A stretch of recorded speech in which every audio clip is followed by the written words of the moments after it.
नरसिंह भगवान की जय, प्रहलाद महाराज की जय, श्री प्रभुपाद की जय. Hare Krishna.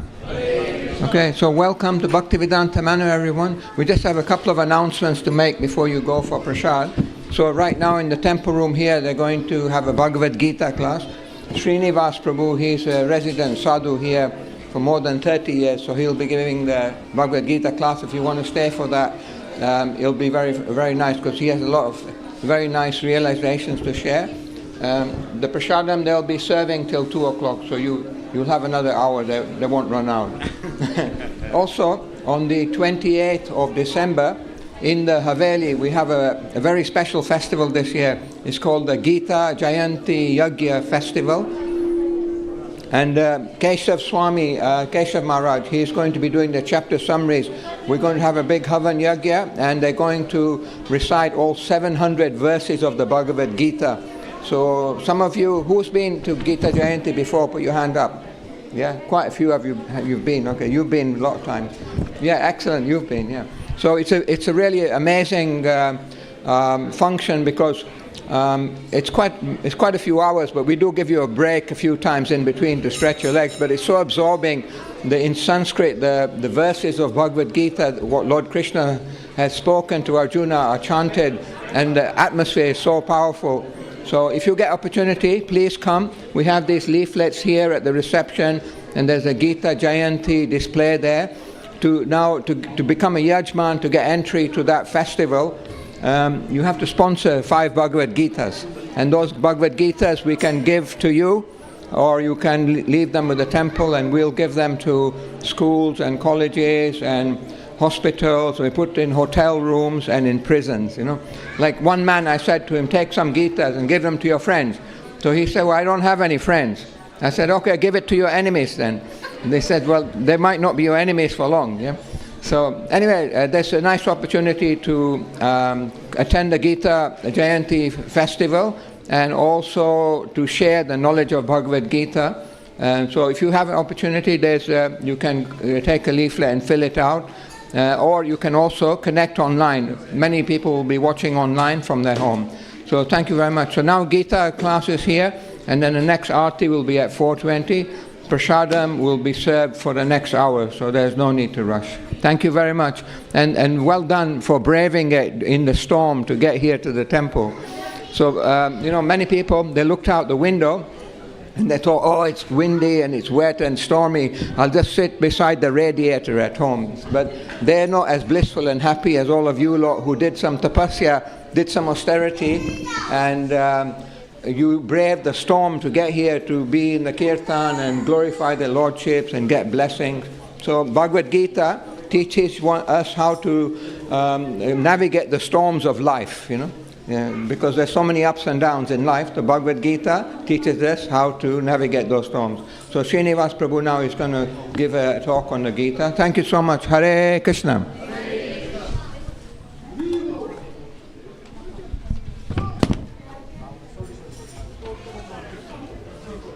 This is to share with all of your family.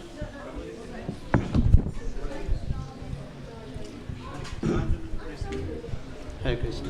Hare Krishna.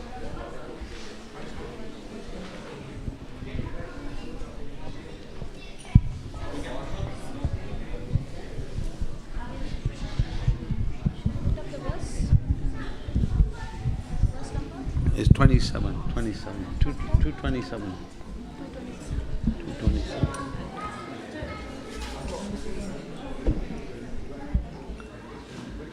Jaya Radha Madhava Kunja Bihari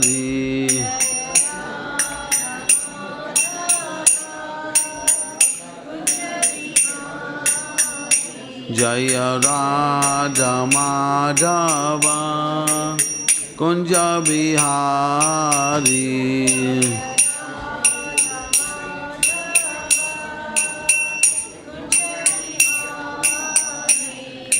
Gopi Jana Vallabha Girivaradhari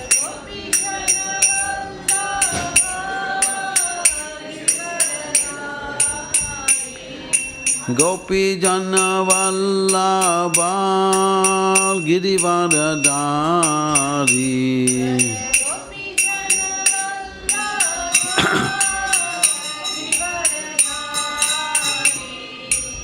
Yashodanandana Braja Jana Ranjana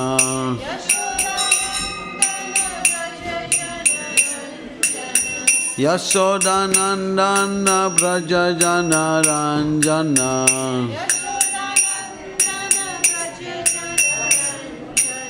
Yamuna Tira Vanachari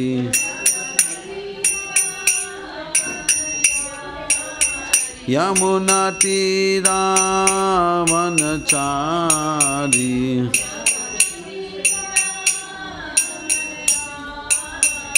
Jaya Radha Madhava Kunja Bihari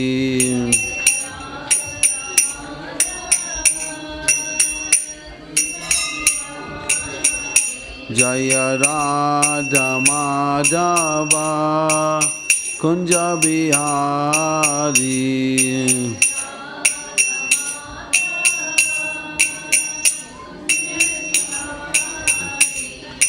Gopi Jana Vallabha Girivardhari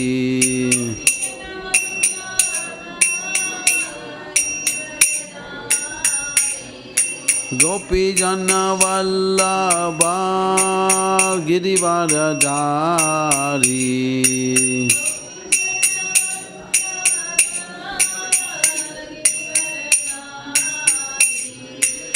Yashodanandana Braja Jana Ranjana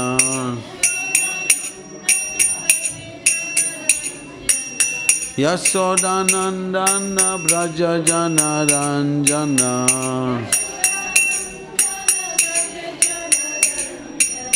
Yamuna Tira Vanachari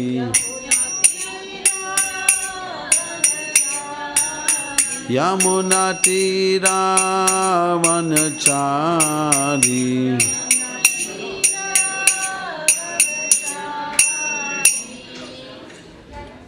Om Namo Bhagavate Vasudevaya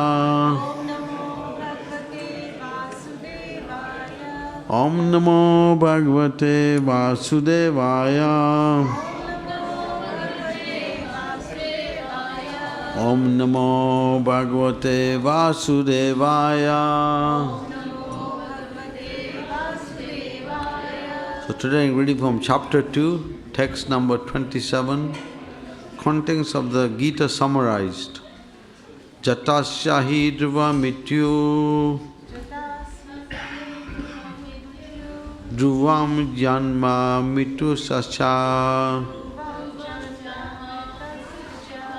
Tasmad apratya artha na tvam sochatim arasi Jatasahi dhruvam mityu dhruvam janma mitascha Tasmad aparyaya artha Natvam sochati marasi.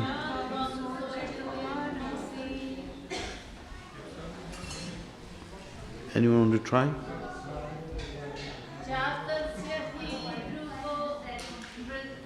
Natastahi dhruvam mityu dhruvam cha janma mityuscha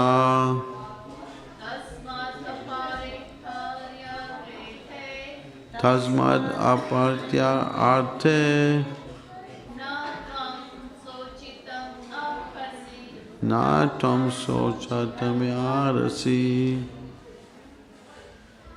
Okay, word for word. Chatasya, one who has taken his birth. He certainly, dhruva, a fact. Mityu, death. Dhruvam, it is also a fact. Janma, birth. Mitasya, of the dead. Cha, also. Tasmad, therefore. Apariyatya, of that which is unavoidable. Artha, in the matter. Na, do not. Tvam, you. Sochitam, to lament. Arasi, deserve. Translation purport by His Divine Grace, A.C. Bhaktivedanta Swami Prabhupada. One who has taken his birth is sure to die, and after death one is sure to take birth again. Therefore, in the unavoidable discharge of your duty, you should not lament. Srila Prabhupada's purport. One has to take birth according to one's activities of life, and after finishing one term of activities, one has to die to take birth for the next. In this way, one is going through one cycle of birth and death after another without liberation. This cycle of birth and death does not, however, support unnecessary murder, slaughter or war. But at the same time, violence and war are inevitable factors in human society for keeping law and order. The battle of Kurukshetra, being the will of the Supreme, was an inevitable event, and to fight for the right cause is the duty of a Kshatriya. Why should he be afraid of or grieved at the death of his relatives, since he was discharging his proper duty? He did not deserve to break the law, therefore becoming subjected to the reactions of sinful acts, of which he was so afraid. By avoiding discharge of his proper duty, he would not be able to stop the death of his relatives, and he would be degraded due to his selection of the wrong path of action. Oma Gyantimandasya Gana Gana Salakaya Chakshur Militamena Tasmai Shri Guruve Namaha Shri Chaitanya Manobhishtam Sthapitamena Bhutale Sayam Rupa Kadamayam Dadati Swapadantikam Namo Om Vishnu Padaya Krishna Prasaya Bhutale Srimati Bhaktivedanta Swami iti namine Namaste Saraswati Devi Gauravani Prachayane Nirvishesha Shunyavadi Pascha Chai Satarine Jai Shri Krishna Chaitanya Prabhu Nityananda Shri Advaita Gadada Srivasadi Gaura Bhakta Vrinda Hare Krishna Krishna Krishna Hare Hare Hare Rama Rama Rama Hare Hare. It'll be good if you can face this way, all of you. Can't see any of you, you're all sitting on this side. Yeah. So, some people deny the existence of the soul. The Buddhists want to make everything zero. The aim is to overcome suffering. People go to the church, temples, mosques because they are suffering. If there is a God, please help us overcome our suffering. This is how people think generally. There's a sect of people that say if you do your duty, then God is obliged to give you the results. This is the Arya Samaj, they think like that.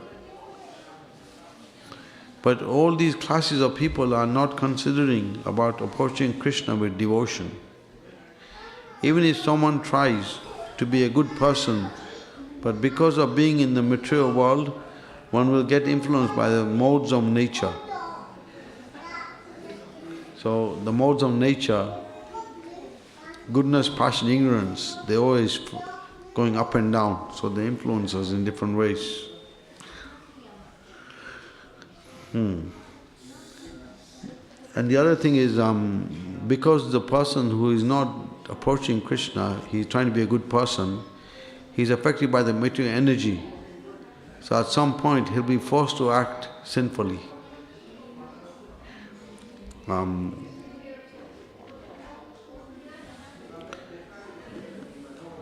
and yeah, so many examples are there of this, how these things come about. Like there was one example of this Mr. C.R. He was during Prabhupada's time, he was a supporter of Gandhi, and he was earning like 50,000 rupees a month. That was a lot of money at that time. And he was supporting Gandhi. So he was working with the British law. The British were ruling India, so he was working in the British courts, in the law court. And he wanted to support Gandhi. So Gandhi told him, he told Gandhi that, I'm happy to give you the money I'm earning. Just let me work in my profession. But Gandhi made the point to him, he said, I don't want your money, I want you. So Prabhupada gave the example in his lecture one time. He said, so same with Arjun, he told Krishna that I want you, I don't want any money, I don't want your soldiers. So this is the difference between someone who's approaching Krishna with devotion and someone who's got approaching Krishna with other motivations. Some people have this thing where they have this understanding, they think we do our duty and God is obliged to give us the results. That's karma mahimsa philosophy. But it doesn't work like that, because the material world is affected by the modes. And if we go by the modes of nature, we will be entangled. So, but for a devotee, it's a different approach, because he's doing it for Krishna. Krishna directly protects. Even though a devotee may be doing so-called normal thing like other people, but because he's doing it for Krishna, Krishna directly protects that devotee. Example of Arjun. Now, before the battle of Kurukshetra happened, Arjun heard the Bhagavad Gita from Krishna. So, when he was fighting in the battle of Kurukshetra, he wasn't doing it with his own approach, he was taking Krishna's direct guidance. And because of that, he didn't get any reaction. No karmic reaction touched him. Whereas the other people who were fighting, like Arjun, they got their karma because they were against Krishna.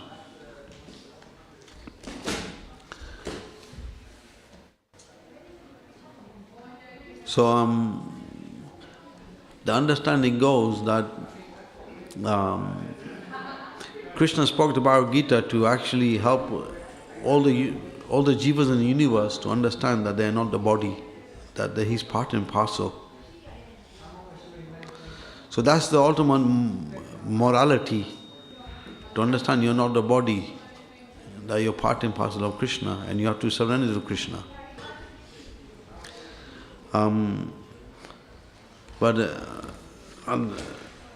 the material world is such a place that there are always people who want to be cheated. So those who want to be cheated, Krishna allows the cheaters to be cheated. But for those who are sincere, then Krishna guides them through the devotees. In previous ages, this path was easier because you would meet the great sages and saints and demigods and like that. And they would give you also the circumstances much better, they were in more of goodness. So it was easier to understand the proper vision, what the purity was. Like in previous ages, people, when the husband would die, the wife would generally enter with the husband in the fire. But that got banned during the British rule in India because the women were forced at some point to enter the fire. But previously people had the understanding that the husband was advanced and the wife was voluntary to go where the husband went. So because of Kali Yuga, everything has become very degraded and contaminated. And the only way we can remain pure is to take shelter of Krishna and his devotees. So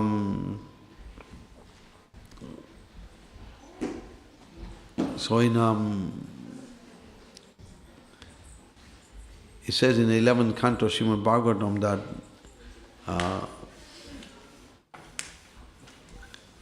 in other ages to take shelter of the holy name was more difficult than in this age of Kali Yuga, because people had too much opulence, too much material abilities, they could interact with higher planets. But in the age of Kali, these people are short-lived, unlucky, unfortunate, misguided. So all these abilities have been taken away. So the only shelter you have is the holy name. So that's one of the blessings of Kali Yuga. Although it's the worst of all ages, things are very bad. But simply by taking shelter of holy name, one can go back to Godhead very quick.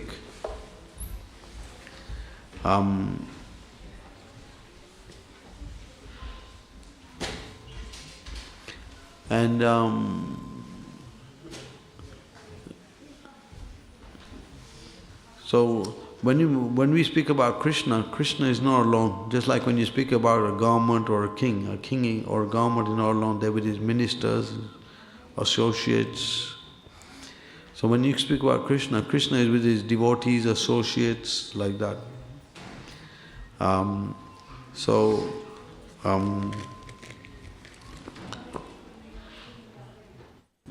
So in that sense, the one who takes to Krishna consciousness is never alone. Krishna is making facility for that person to have association of his devotees, so he can come back to him very quickly.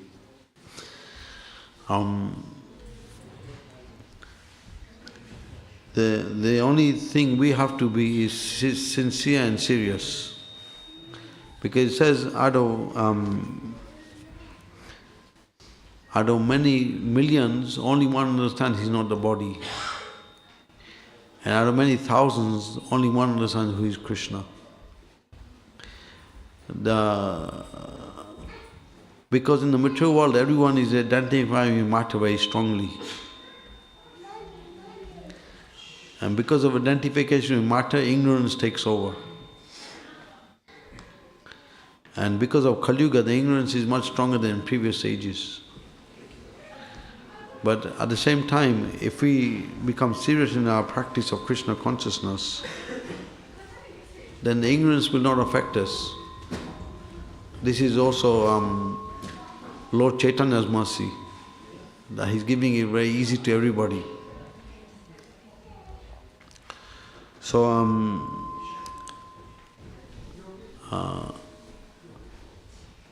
the other thing, so it says here that the battle of Kurukshetra, being the will of the Supreme, was an inevitable event, and to fight for that cause is the duty of a Kshatriya. So Prabhupada said, I have my plan, you have your plan, and Krishna has his plan. So if you follow your plan, it may not be perfect, it may be imperfect. If you follow Krishna's plan, that's perfect. Although it may seem imperfect, but whatever Krishna does is perfect.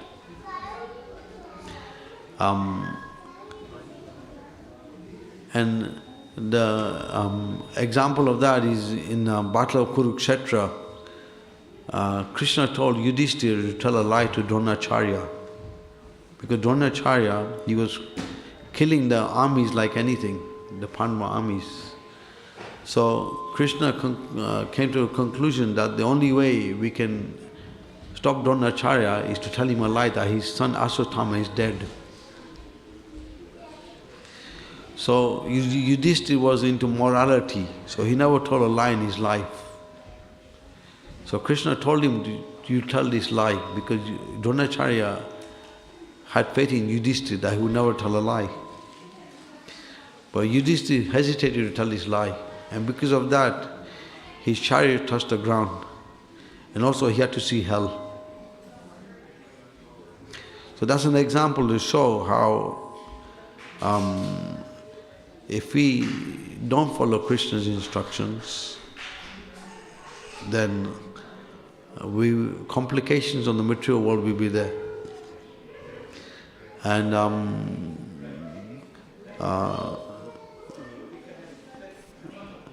so how can we define morality? For example, during wartime, the government may say you can kill the enemy. And if you kill the enemy, you get gold medals. But during normal time, if the soldier kills, he'll be hanged. So morality has to be judged with high authority. So Krishna is the highest authority. So if we follow his instructions, then we'll be protected from sinful reactions. And whatever Krishna does, he's doing it for the pleasure of his devotees. Because that's his purpose of coming to the material world. It's to reciprocate with his devotees. And for example, Krishna danced with the gopis at night. But that's immoral. Young girls cannot leave their parents at night and go to the forest. But Krishna danced with the gopis at night. And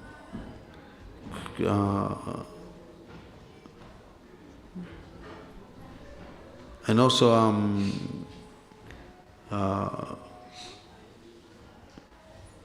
in Krishna's pastimes, he did many activities which we cannot imitate. But to prove that he is the supreme authority, he did his pastime to show that if we surrender to him, then we will be free from all sinful reactions. Like Krishna married 16,108 wives. It wasn't that he had to wait 16,108 days for each wife, but he expanded into 16,108 forms. And each wife had a big palace with 10 children. So, Krishna did these activities to show his supremacy, that if we just surrender to him and follow his instructions, then by following his instructions, we'll be free from all sinful reactions of this material world. And in this lifetime, we'll have reciprocation with Krishna, and end of life we'll go back to him. So, in order to come to that platform, Krishna sent the acharyas. Lord Chaitanya came, who's Krishna himself. Then Bhaktivedanta Thakur came, who's on the right-hand picture there. He came, we introduced the mission of Krishna consciousness. Srila Prabhupada came, and he simplified it for everyone. Because what Bhaktivedanta Thakur practiced, what Bhaktivedanta Thakur practiced was on a much higher level to set the purity. So, what is given to us is very easy compared to what they practiced. And if we follow that, the instruction which they have given in their writings, then even in this very lifetime, the outside world will not affect us. So the example is given, just like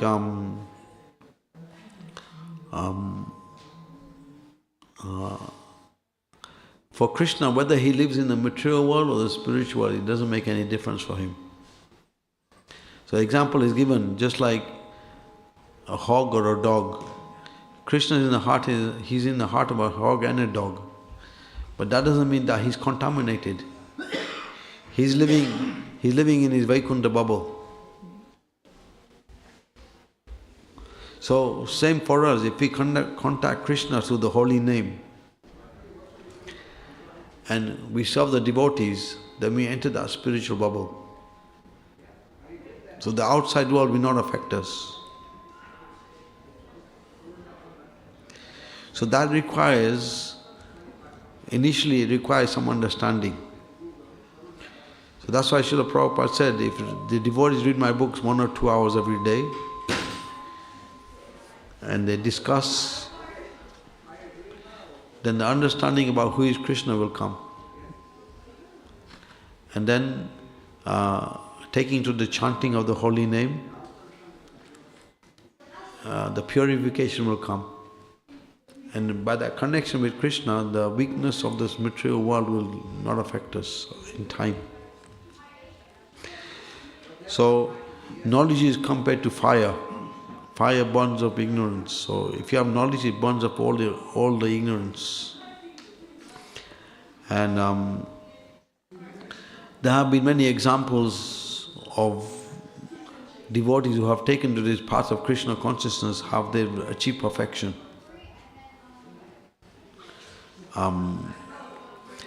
Even though a devotee may have weakness, if he sticks to the process, he'll become purified.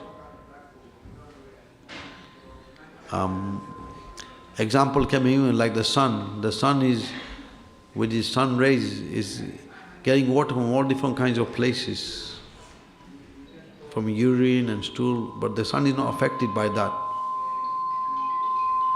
So even though as individuals we may have our contamination, we are dealing with our conditioned nature from previous lives, but if we just focus on Krishna consciousness, surrender to Krishna, and we serve the devotees, then we'll become purified from the contamination.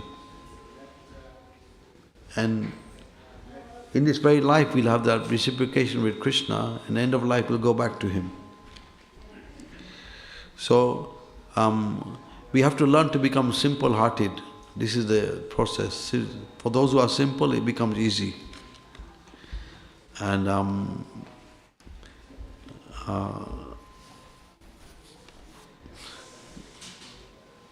yeah. Any comments or questions?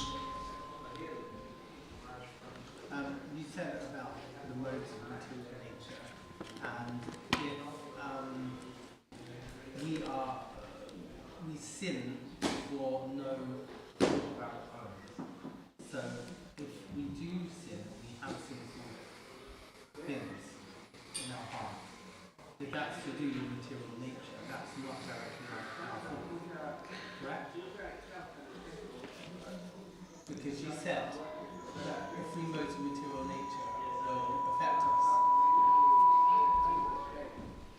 So what my question is if we're sinful, which human beings are, then if we do sin, instead of feeling bad and guilty, we can say, okay, this is not my fault. This is modes of material nature affecting my consciousness. Well, Krishna says at the end of Bhagavad Gita, 18th chapter, he says, those who surrender to me become glorious. So can we surrender with sin? No, it's hard. You can't surrender with sin. But we all have sin. So you have to follow the process. You have to read the books, and then you have to take association of the devotees, and then in this way you become purified. But to begin with, we're sinful. Yeah. So you have to follow the process. So we do have to surrender with sin. Yeah, obviously. But you follow the process.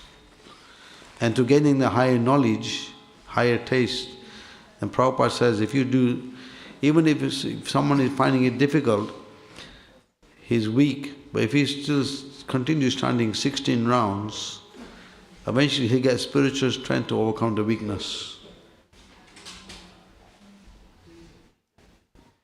No matter where we are, whether we're pure or sinful, if we follow the process, then we will achieve the result. Yeah, this is the thing.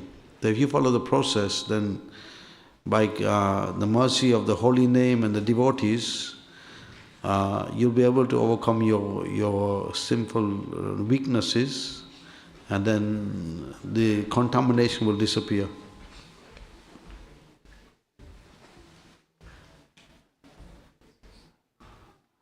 Yeah. Any other questions or comments? How do we understand purification? Like, how do we know how far we are, how not far? How do we understand purification? Well, purification is like, if you read the books, Prabhupada's books,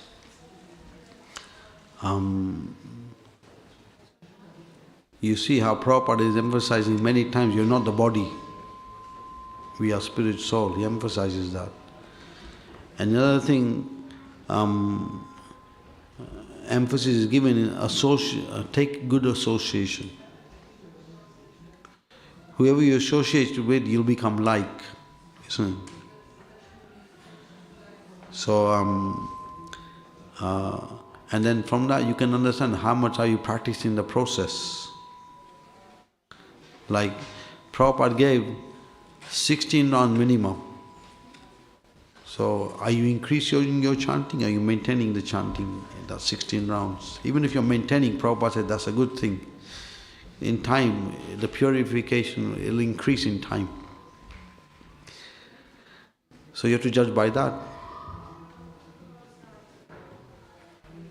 Say like while we're interacting with people and obviously like all sorts of different people, how do we maintain, because we have to engage, and it's not everybody's a devotee.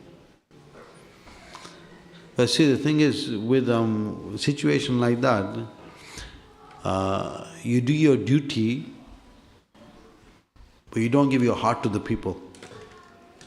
You give your heart to Krishna and the devotees, that's it. Because you can't avoid interacting with people outside. It's just the way it is. Material nature is like that. So you have to be polite. But you give your heart to Krishna and the devotees. And then in between interacting with people outside, you can give them some special mercy sometimes. Like you can give them prasad, or you can give them a book. It may change their life. Like that. I mean, everybody's circumstances is dramatically different. You're going to get people who they have devoted families, so people have devoted families. You've got people who have no spiritual knowledge at all, and were born into atheist families. So each person is going to be on different levels of that. Yeah. So Srila Prabhupada said in some situations, he told devotees, just give them prasad. Prasad and holy name. That's it. And if some people are intelligent, you can give them books. In Africa, Prabhupada told that to devotees. Prabhupada told that devotees, general just do the holy name and the prasad. And those who are a little intelligent, give them books. What about if one, can you do it in stages, like getting to 16, 4, and then work up to 8? Yeah, that's good. So the way you do it is, every Ekadashi, you know what Ekadashi is, right? Yeah. Every Ekadashi to Ekadashi, you can increase your chanting. In this way you can judge your spiritual advancement. Like you can start with 2 rounds, build up to 3, 4. From Ekadashi to Ekadashi, you do like that. And if you do like that, then your advancement will become very fast. Because Ekadashi is just a special day that if you observe that day... That's the lamp, isn't it? Huh? The lamp. When you offer a lamp? Yeah, maybe. But it's a main day, you don't take any grains. Oh, I know, yeah. You don't take grains on that day. Ideally, it's good to fast all day. If you can't do all day, do half day. But if you can, but main thing is not to take grains. So on that day, you increase your chanting. Why specifically grains? No, on that day you can't take grains. Why? There's a reason for that. There's a story behind that. Krishna created Ekadashi day because one time he saw in the hellish planets the living entities were suffering like anything. So he created this day Ekadashi to free the living entities from suffering. So sin personified, he had nowhere to go because everyone was just fasting. And this sin personified, he came to see Vishnu. And he asked Vishnu, you created me for a reason, but I have nowhere to go now. So Lord Vishnu told him, you can enter the Mahaprasad, the grains. So we can offer grains to Krishna, he doesn't get affected, but we can't take grains on Ekadashi day. So if you do this austerity on Ekadashi day by increasing your chanting as much as you can, in time the purity will come, where you can do chanting it will increase over time. Increase your hearing and chanting and kirtan like that. In time the purity will come.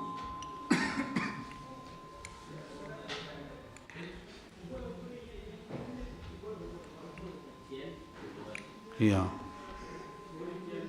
So even if you can do that much, you'll see the advancement, the results will become very quick. Because there's a pastime in the Puranas explaining about the glories of Ekadashi. There was one king, in his time, he made everyone do Ekadashi. Anyone who didn't do Ekadashi, they could not stay in his kingdom.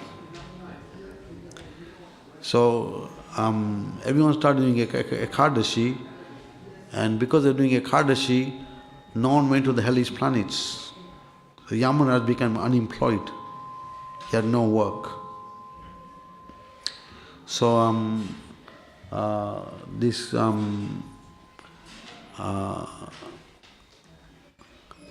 so Yamaraj went, this is a whole story, it's a big story, but anyway,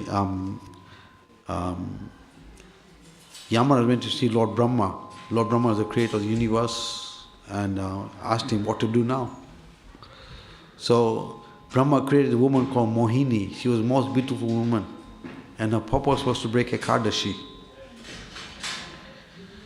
So this king, he went to this one mountain where he got his son to rule the kingdom. He went and he saw this woman Mohini, and he got attracted to Mohini, but Mohini said, you have to follow my instructions, whatever I tell you, only then I'll marry you. But his king was very faithful to Ekadashi, and when the Ekadashi day came, Mohini told him, you have to break Ekadashi, and the king wouldn't do it. So Mohini told the king, okay, if you don't break Ekadashi, you have to kill your son. So then, as the son was going to be killed with a sword, Lord Vishnu appeared on the scene. And everyone became purified. The king, the family became purified when they went to Vaikuntha. But Mohini suffered. She didn't get free from suffering. And then she went to Lord Brahma and said, you created me for a purpose to break Ekadashi, but I couldn't break Ekadashi and I'm suffering now. So what should I do? So she became Mohini Ekadashi. So that shows you the importance of Ekadashi. If you follow Ekadashi, purity comes very fast. Does purity mean that you don't have desires? No, your desire to serve Krishna becomes more clear. That's it. So is there a stage where one can become desireless? No, desireless means your connection to Krishna becomes strong. A jiva can never become desireless. So it's impossible to have a No, it's impossible. But the fewer desires we have, the more pure we are. Yeah, you have to desire to serve Krishna, then you become pure. That's the way you do it. Okay, so that's very nice. Any more questions, comments? I think I'll stop here. Srila Prabhupada ki jai, Bhagavad Gita ki jai. Hare Krishna.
Hello?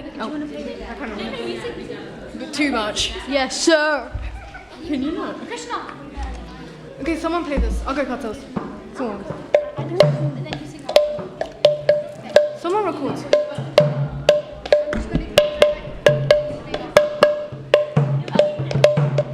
I think Chaitanya's singing first.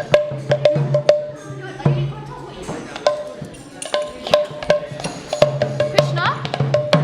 Let's just all yeah, let's just We guys should take and turn and sing it. I'll just go to this one later. I like these things. Is this too loud? No, that's fine. Wait, Chaitanya. Just keep it a bit. Wait, Chaitanya, wait. Can I sing the sugar for a second? Yeah, you can. Oh. Okay, Krishna. No.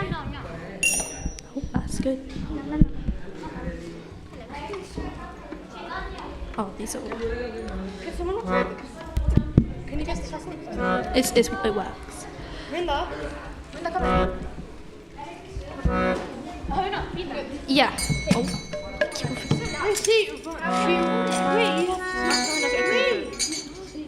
Wait, Krishna, come to listen to me. Jan. Krishna. And Krishna. Kirana Gokulanandaki. Jan. Krishna, come sit next to me, please. Sorry. Yeah, we keep going. So nice.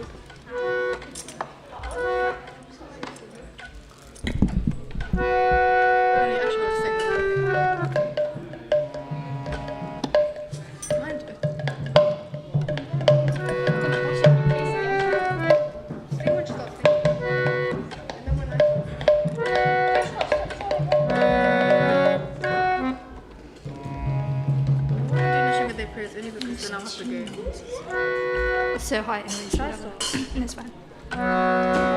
You can't start with no singer. Oh, who knows? I may as well start with it. Hare Krishna, Hare Krishna, Krishna Krishna, Hare Hare, Hare Rama, Hare Rama, Rama Hare Hare.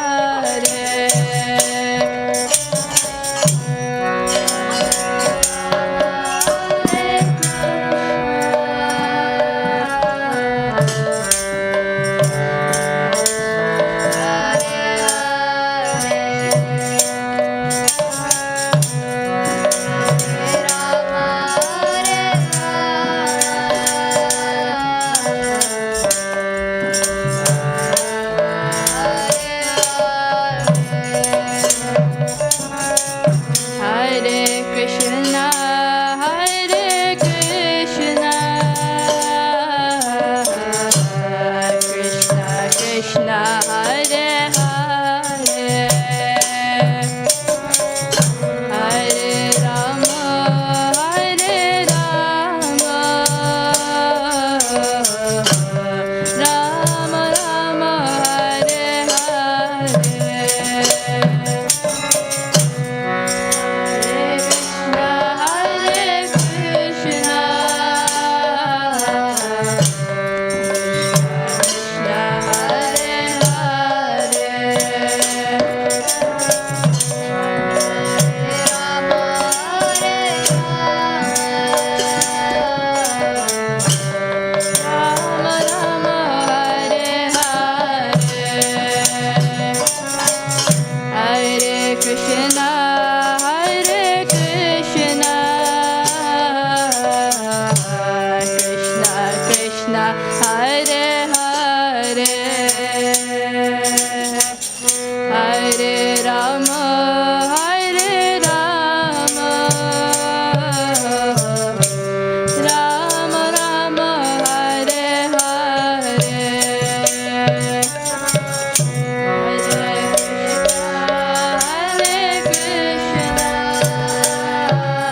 Prabhupada, Jaya Jaya Prabhupada, Jaya Jaya Prabhupada.